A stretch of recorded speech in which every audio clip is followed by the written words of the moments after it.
Bonsoir André Berkoff, vous êtes écrivain et blogueur, vous venez de publier une sorte de plaidoyer pour Nicolas Sarkozy. C'est pas vraiment dans l'air du temps, ça s'appelle La chasse aux Sarko aux éditions du Rocher.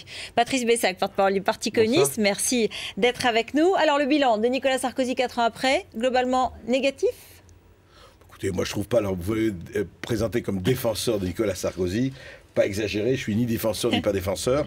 Moi, effectivement, je pense qu'il, dans ce livre, je le dis, je pense qu'il a changé la Ve République et c'est très bien.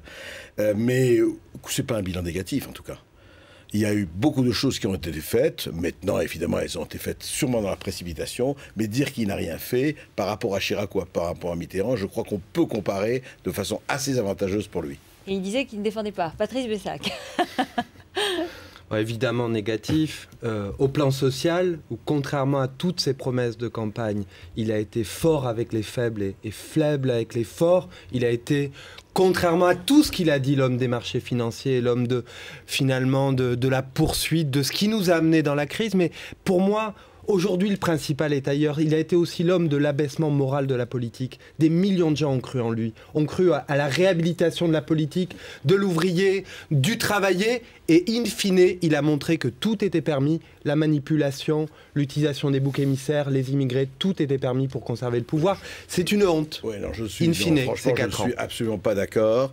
Moi, je pense très sincèrement que ce qu'il a cassé avec des choses qui n'allaient pas, je ne dis pas qu'il a fait que des choses bien, loin de là, mais il a cassé l'hypocrisie. Parce que les deux autres, les prédécesseurs, faisaient exactement la même chose, simplement ils ne le disaient pas. Vous savez ce que c'est Sarkozy pour moi? C'est qu'on était en monarchie républicaine, maintenant on est avec un entraîneur d'équipe de football.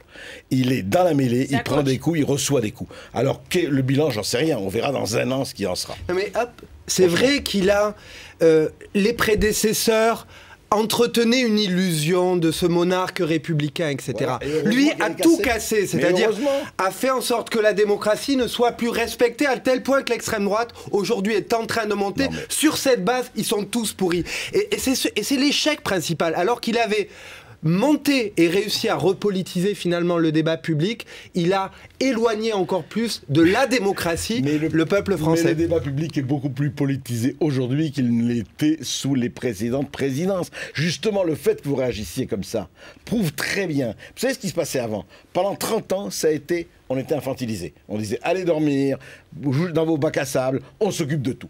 Aujourd'hui, il vous montre, à tort ou à raison, pour le meilleur et pour le moins bon, qu'on ne peut plus s'occuper de tout. D'où la réaction que vous avez, et on n'a jamais été aussi politique qu'aujourd'hui. Et c'est une bonne chose. Oui, mais il est probable que oui, une des conséquences chez beaucoup de gens, ça va être il faut arrêter ce pouvoir personnel pour démocratiser la société. Mais il amène la société vers une sorte de néopopulisme manipulateur qui est grave. Est-ce que vous versez une larme ce soir pour Olivier Besancenot qui se retire de la scène politique, qui rejette les projecteurs et qui rentre travailler sur les idées et qui sera plus le candidat perpétuel? Juste un mot. Dans ces temps où tout le monde veut rentrer dans l'arène, pratiquer le coitus interruptus est un acte méritoire. Je trouve que Besancenot, là, a marqué d'une date au moins un qui ne veut pas y aller. Vous imaginez, dans cette pléiade hallucinante d'ambition et d'ego, c'est pas mal. Après, le reste, c'est un autre problème. Moi, j'ai trouvé qu'il y avait beaucoup de classe dans sa déclaration, dans la mesure où il fait ce qu'il dit, c'est-à-dire il veut que la politique soit réellement un ouvrage collectif. Et ça, c'est fort. Après, je suis radicalement opposé à ce qu'il peut raconter sur le fait qu'il n'y aurait pas d'autre solution qu'en dehors des urnes. La solution, pour moi, c'est les luttes sociales, mais c'est aussi les urnes et l'exercice de la démocratie républicaine. Alors, c'est au porte-parole du Parti communiste que je m'adresse, qui est aussi au front de gauche avec Jean-Luc Mélenchon comme candidat, vraisemblablement. Concrètement, est-ce que vous souhaitez que le NPA se rapproche de vous? Est-ce que vous souhaitez que les électeurs du NPA votent pour Jean-Luc Mélenchon? Est-ce qu'il va y avoir des alliances? Ça va laisser de la place à l'extrême gauche? Évidemment, je souhaite que les électeurs du NPA rejoignent le rassemblement. Et deuxièmement, moi je souhaiterais que le RPR... Et voilà, et un lapsus, que le NPA pour RPR, d'accord. Que le NPA, arrêtez de me faire rougir, Rutel Krief, que le NPA arrête cette tactique du plus on est seul, plus on est pur, plus on est révolutionnaire. Il faut s'ouvrir, il faut se rassembler, il faut aimer un peu se confronter pour construire de la politique. Et moi, je trouve que cet exercice, au fond, de la politique solitaire, c'est désespérant. Voilà. Je crois que ce que dit Olivier Besancenot, et vous allez me dire qu'après avoir défendu Sarkozy, je défends Besancenot, simplement je crois qu'il pose une vraie question cette fois-ci, qui est, c'est quoi être de gauche, vraiment de la gauche, de la vraie gauche au XXIe siècle. Et je pense que je suis évidemment pour les urnes, je ne peux pas vous dire que ça passe pas par les urnes, mais ça passe par un travail de réflexion qui n'a pas encore été fait. Ni au PC, ni au Front de gauche, ni chez Besancenot. On a besoin d'une véritable alternative. Le PS. Non mais alors... Une seconde, un peu au-delà. On a un monde politique aujourd'hui qui est enfermé sur lui-même. C'est-à-dire qu'il considère que l'électorat qui vote assez captif pour une part, une petite marge de manœuvre, on s'en tire comme ça. Moi, je suis pour qu'on réfléchisse à de grands partis, au fait qu'on mobilise réellement les citoyens, qu'on se donne la peine de sortir de nos petits meetings, de nos petits rassemblements, de nos petites réunions, pour se dire notre objectif primordial, c'est le peuple, le grand nombre, ceux qui... Voilà, l'appel est très clair aux électeurs et aux militants du NPA. Moi, je l'ai entendu. Hein. Non, mais au-delà, parce qu'il faut regarder... Moi, je suis pas d'accord.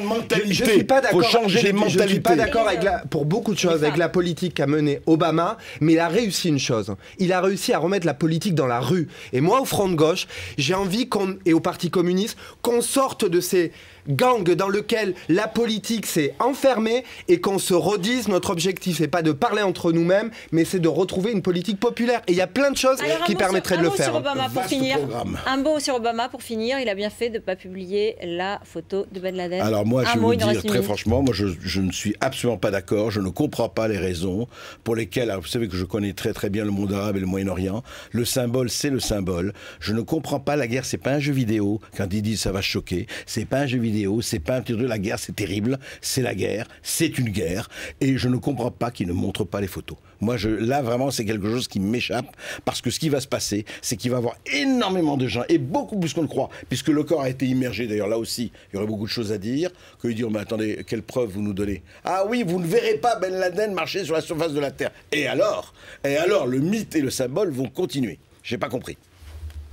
Moi, franchement, j'ai pas d'opinion là-dessus. Mais une conviction, si on consacrait 1/100 de l'argent que nous consacrons actuellement au marché financier pour lutter contre la faim dans le monde, on pourrait exterminer les causes du terrorisme en moins d'une année, parce que c'est le petit quelque chose qui nous manque pour que chacun mange à sa faim, retrouve de l'eau, du médicament, des services publics, et c'est ça avant tout le terrorisme n'est pas seulement arrêter l'explication uniquement économique du terroriste. Vous le savez parfaitement. Il y a une explication culturelle.